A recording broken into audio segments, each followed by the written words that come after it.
विद्यार्थी मित्र, आपण अभ्यासत आहोत रासायनिक बंध, रासायनिक बदल आणि रासायनिक बंध हा पाठ. या पाठामध्ये आपण रासायनिक बदल कशाला म्हणतात हे अभ्यासलं. ज्या बदलामध्ये मूळ पदार्थ नव्यानं सहजासहजी मिळवता येत नाही असा कायमस्वरूपी बदल म्हणजे असतो रासायनिक बदल. आणि हा रासायनिक बदल का घडतो तर रासायनिक बदल रासायनिक बंधांमुळे घडतो. रासायनिक बंध कशाला म्हणतात? विजातीय प्रभारामध्ये परस्पर आकर्षण असतं आणि ह्या परस्पर आकर्षण बलालाच रासायनिक बंध म्हणतात. 119 मूलद्रव्यांच्या साम्राज्यामध्ये अनेक मूलद्रव्यांच्या अशा जोड्या आहेत ज्यांच्यामध्ये प्रचंड आकर्षण बल असतं आणि त्यामुळं हे विरुद्ध प्रभारांच्या आयन एकमेकांच्या जवळ येतात. त्यांच्यामध्ये रासायनिक अभिक्रिया होते म्हणजे रासायनिक बंध तयार होतात. आणि रासायनिक अभिक्रिया होते म्हणजे इलेक्ट्रॉनची देवाणघेवाण होते किंवा ते इलेक्ट्रॉन्स एकमेकाला शेअर करतात म्हणून वेगवेगळे बंध तयार होतात आणि ही संयुग तयार झाली. या संयुगांमुळं आपलं दैनंदिन जीवन समृद्ध झालेलं आहे. या विश्वाची निर्मिती होण्यामध्ये देखील या रासायनिक बंधांचा आणि रासायनिक बदलांचा समावेश आहे हे आपल्या लक्षात यायला हवं. या अगोदर आपण आयनिक बंध म्हणजे काय अभ्यासलं, आयनिक बॉन्ड कशाला म्हणतात. आता आपल्याला अभ्यासायचं आहे सहसंयुज बंध म्हणजे काय किंवा कोव्हॅलंट बॉन्ड म्हणजे काय. आपण आयनिक बंध आणि सहसंयुज बंध यांच्यामधल्या फरकाचा विचार करायला हवा, कारण परीक्षेमध्ये विचारतात. आता अगोदर आयनिक बंध सांगितलेला आहे, आता सहसंयुज बंध सांगणार आहे. तुम्ही विचार करायचा दोघांमध्ये फरक काय, आपल्याला परीक्षेत प्रश्न विचारला जातो. आयनिक बंध आणि सहसंयुज बंध यांच्यामधील फरक स्पष्ट करा.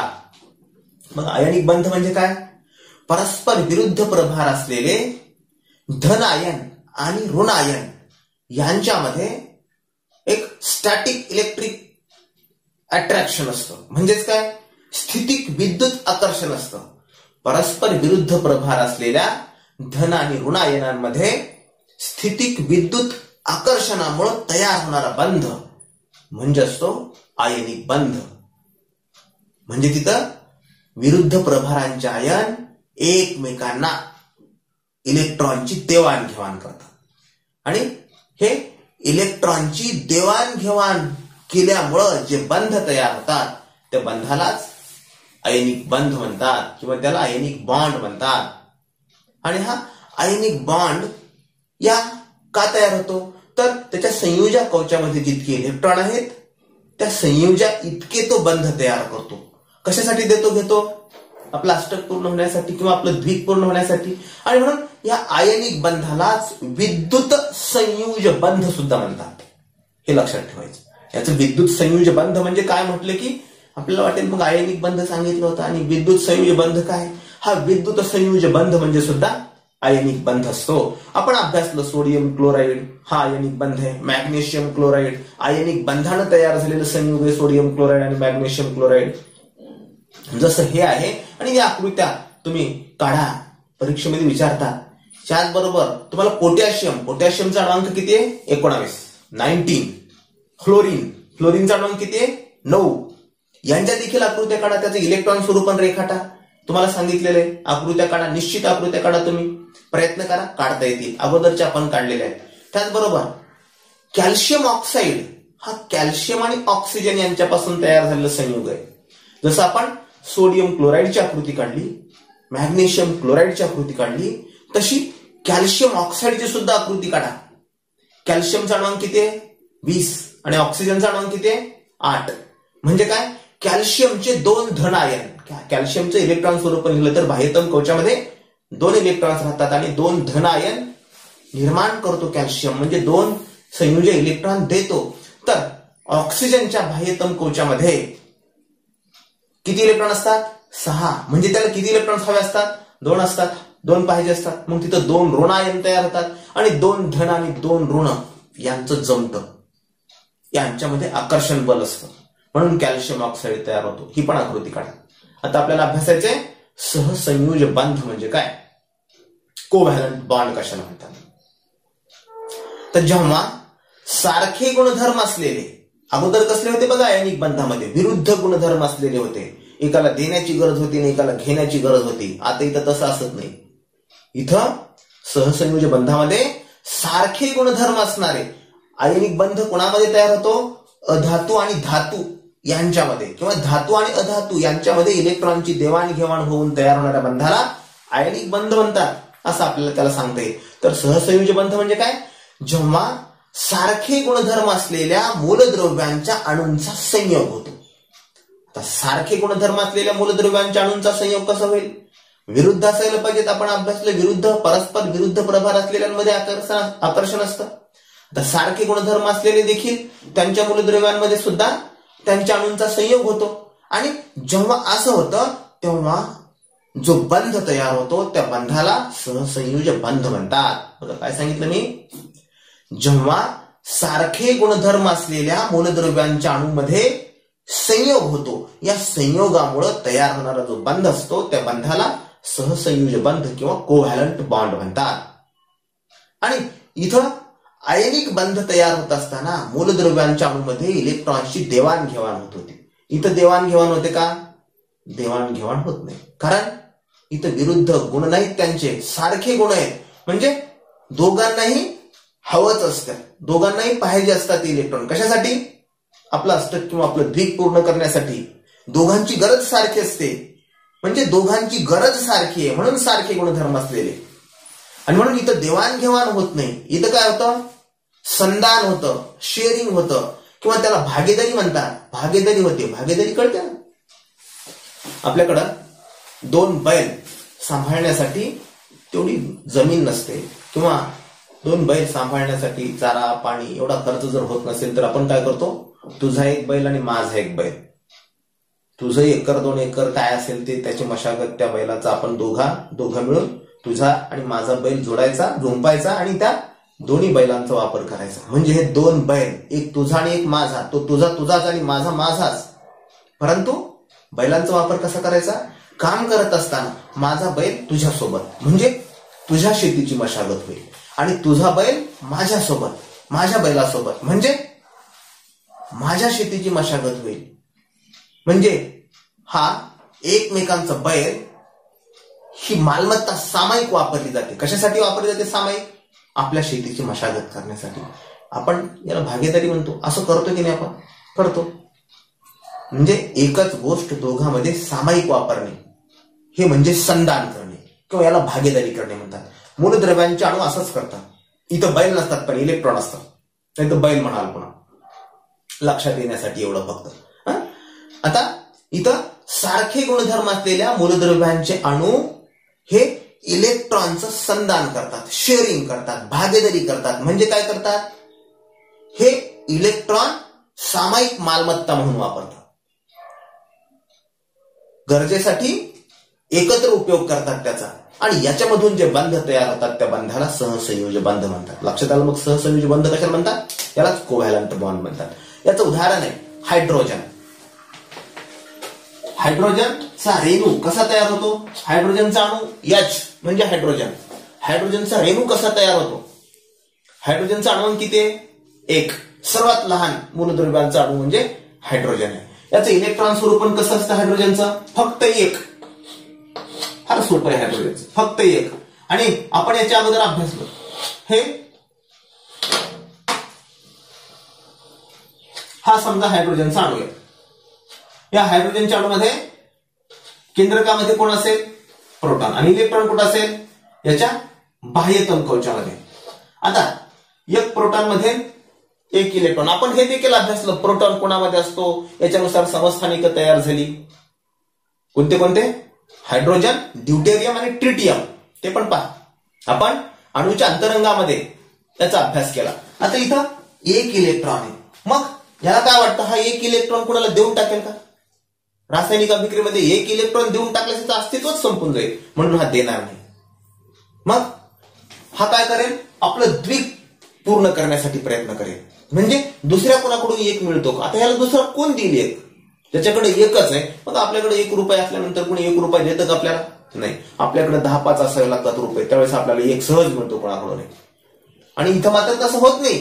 म्हणून हा हायड्रोजन काय करतो, दुसऱ्या एका हायड्रोजन सोबत, दुसरा पण हायड्रोजन असाच असेल ना, या दुसऱ्या हायड्रोजन सोबत हा एकत्र म्हणजे फक्त जवळ येतो असा एकमेकांच्या, या आकृतीत दाखवल्याप्रमाणे हे दोन्ही हायड्रोजन, दुसऱ्या पण हायड्रोजनचं इलेक्ट्रॉन स्वरूप असंच असतं आणि मग त्या पण हायड्रोजनला एक इलेक्ट्रॉन हवा असतो आणि म्हणून हे दोन्ही हायड्रोजन असे एकमेकांच्या जवळ येतात फक्त, आणि दोन्ही हायड्रोजन एकमेकांच्या जवळ आल्यामुळं हा जो इलेक्ट्रॉन आहे आपल्याला समजण्यासाठी, अगोदर इथे लिहिला होता ना, आता मी काय करतो समजण्यासाठी आकृतीत दाखवल्याप्रमाणे याचा, समजा इकडच्या हायड्रोजनचा एक इलेक्ट्रॉन आहे हा इथं वापरला जातो आणि इकडच्या हायड्रोजनचा एक इलेक्ट्रॉन आहे हा इथं वापरला जातो. म्हणजे किती इलेक्ट्रॉन वापरले गेले, 2. इलेक्ट्रॉनचा वापर किती झाला, 2. म्हणजे जोडी किती झाली, जोडी मात्र 1 झाली. अशा प्रकारे हा हायड्रोजनचा रेणू तयार होतो या आकृतीत दाखवल्याप्रमाणे. बघा इलेक्ट्रॉन स्वरूपात दाखवलेलं. म्हणजे यांच्यामध्ये जो बंध तयार झाला, या बंधाला कसला बंध म्हणतात, सहसंयोज बंध म्हणतात. हा जो बंध आहे हा बंध म्हणजे सहसंयोज बंध किंवा याला कोव्हॅलंट बॉन्ड म्हणतात. जसं हायड्रोजनचं आहे तसंच पाण्याचं सुद्धा. आता हा एक इलेक्ट्रॉन याचा आणि याचा दोघांची सामायिक मालमत्ता झाली, म्हणजे सामायिक म्हणतो आपण, सामायिक बैल आहे, सामायिक शेती, सामायिक आंब्याचं झाड. आंब्याचं झाड जिथं असतं तिथंच असतं, अर्धे आंबे तुझे अर्धे माझे, फक्त काढून घ्यायसाठी सामायिक, विहीर सामायिक असते आपल्याकडे. तसं हे इलेक्ट्रॉन सामायिक वापरतात आणि मग सामायिक इलेक्ट्रॉन वापरून तयार होणारे जे संयुग असतात त्या संयुगांना सहसंयोज संयुग म्हणतात आणि यांच्यामध्ये जो बंध असतो त्या बंधाला सहसंयोज बंध म्हणतात किंवा कोव्हॅलंट बॉन्ड म्हणतात. इथं 2 इलेक्ट्रॉनचं संधान झालं. किती इलेक्ट्रॉन झाले, 1, 2.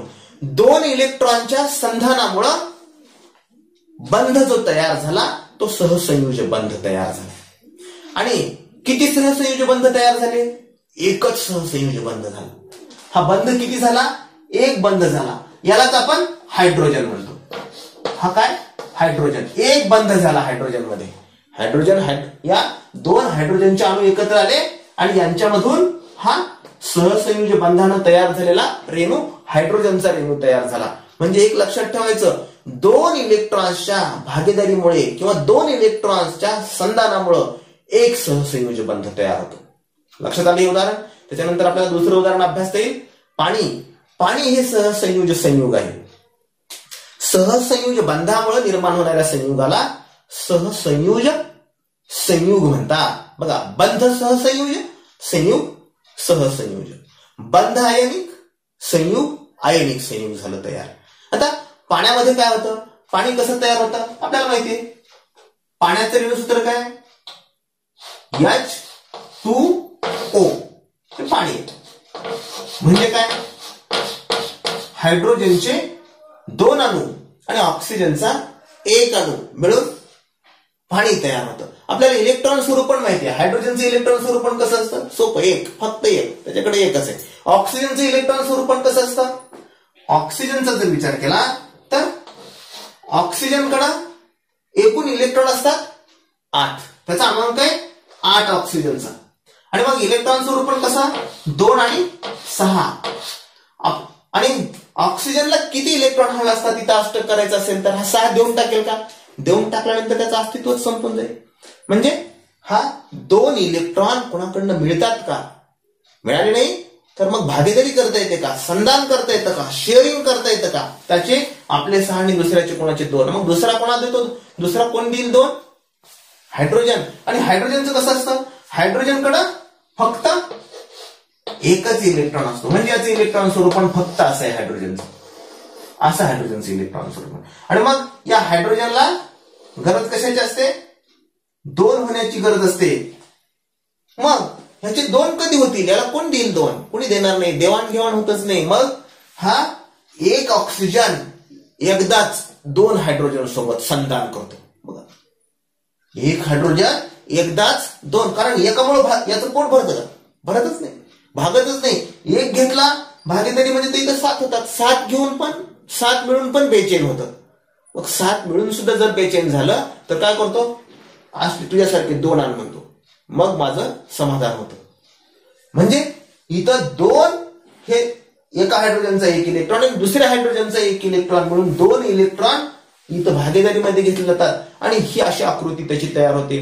म्हणजे इथे इलेक्ट्रॉन भागीदारीमध्ये 2 हायड्रोजननी एका ऑक्सिजनला म्हणून H2O भागीदारीमध्ये दिले आणि वापरले दोघांचंही सॅटिस्फॅक्शन झालं. हायड्रोजनचं द्विक झालं आणि याचं अष्टक झालं. यामधून काय तयार होतं? पाण्याचा रेणू तयार होतो. पाणी हे आपल्या जगण्याचं साधन, आपलं जीवन आहे पाणी. म्हणजे पाणी नसेल तर आपल्याला जगता येतं का? पाण्याविना आपल्या सगळ्या जीवन प्रक्रिया बंद पडतात. म्हणजे पाणी तयार होताना ऑक्सिजनचा अणू 2 सहसंयुज बंध तयार करतो. 2 सहसंयुज बंध तयार करून त्याचं इलेक्ट्रॉनचं अष्टक पूर्ण होतं. कोणाचं? ऑक्सिजनचं. 2 सहसंयुज बंधांमुळे इलेक्ट्रॉन अष्टक म्हणजे त्याचं अष्टक पूर्ण होतं. तर ऑक्सिजनचं काय होतं? हायड्रोजनचं काय होतं? हायड्रोजनचं द्विक पूर्ण होतं. याचं अष्टक होतं आणि याचं द्विक पूर्ण होतं म्हणजे पाणी तयार होतं. आता ही आकृती तुम्ही पहा. आता ही जी तुम्ही आकृती पाहिली ही आकृती कशाची होती? पाणी या संयुगाची निर्मिती कशी होते. म्हणजे आपल्या यावरून काय लक्षात येतं? पाणी तयार होत असताना ऑक्सिजन अणू 2 सहसंयुज बंध तयार करून आपलं इलेक्ट्रॉन अष्टक पूर्ण करतो. कोण? ऑक्सिजनचा अणू. तर हायड्रोजनचा अणू काय करतो? आपलं द्विक पूर्ण करतो आणि यामुळं हायड्रोजनचं इलेक्ट्रॉन द्विक पूर्ण झालं आणि ऑक्सिजनचं इलेक्ट्रॉन अष्टक पूर्ण झालं आणि पाण्याचा रेणू तयार झाला. हा सहसंयुज बंधामुळे तयार झालेला रेणू आहे आणि या संयुगाला सहसंयुज संयुग म्हणतात. आता तुम्ही जर निरीक्षण केलं हायड्रोजन आणि ऑक्सिजन, काय हायड्रोजन पण अधातू आहे, ऑक्सिजन पण अधातू आहे. म्हणजे आपल्याला फरक लिहायचा आहे आयनिक संयुग आणि सहसंयुज संयुग. आयनिक संयुग हे धातू आणि अधातू यांच्या इलेक्ट्रॉनच्या देवाणघेवाणीमुळे तयार होतात.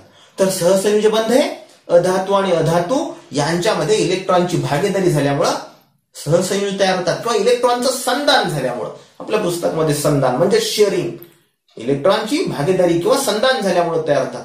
आयनिक संयुग ही स्थायी स्वरूपामध्ये असतात तर सहसंयुज संयुग ही द्रव स्वरूपामध्ये पण असतात आणि वायू स्वरूपामध्ये देखील असतात. तुम्हाला जसं हे हायड्रोजन आहे तसं आपल्याला मिथेन बद्दल देखील सांगता येईल. बघा तुम्ही प्रयत्न करा. मिथेन काय? ह्या मिथेन बद्दल कसं सांगता येईल? मिथेन काय? CH4 हा मिथेनचा रेणू आहे. आता इथं कार्बनची संयुजे किती आहे? 4 आहे. हायड्रोजनची संयुजे किती आहे? 1 आहे. कार्बनला किती इलेक्ट्रॉन्स मिळाल्यामुळे त्याचं अष्टक होईल? 4 मिळाल्यामुळं. मग हा कार्बन काय करतो? एकाच वेळी 4 हायड्रोजन सोबत इलेक्ट्रॉनची भागीदारी करतो म्हणजे इलेक्ट्रॉनचा संधान करतो आणि इलेक्ट्रॉन शेअर केल्यामुळं हे मिथेन हे संयुग तयार होतो. या मिथेनलाच मार्श गॅस म्हणतात. मार्श म्हणजे काय? दलदलीच्या ठिकाणी तयार होणारा वायू. हा गोबर गॅस मध्ये सर्वात जास्त असतो आणि हा स्वच्छ इंधनाचा स्रोत आहे. हे मिथेन सुद्धा कसलं संयुग आहे? सहसंयुज संयुग आहे. जशी ऑक्सिजनची आकृती पाहिली ही काढा तशीच मिथेनची सुद्धा तुम्ही काढा. येईल काढायला. आपल्याला कार्बनचं इलेक्ट्रॉन स्वरूप पण माहिती आहे, हायड्रोजनचं इलेक्ट्रॉन स्वरूप पण माहिती आहे. म्हणजे तुम्हाला ही आकृती काढता येईल. जशी ही काढता येईल मिथेनची तशी हायड्रोक्लोरिक अम्लाची किंवा हायड्रोजन क्लोराईडची काढा. कसं होतं?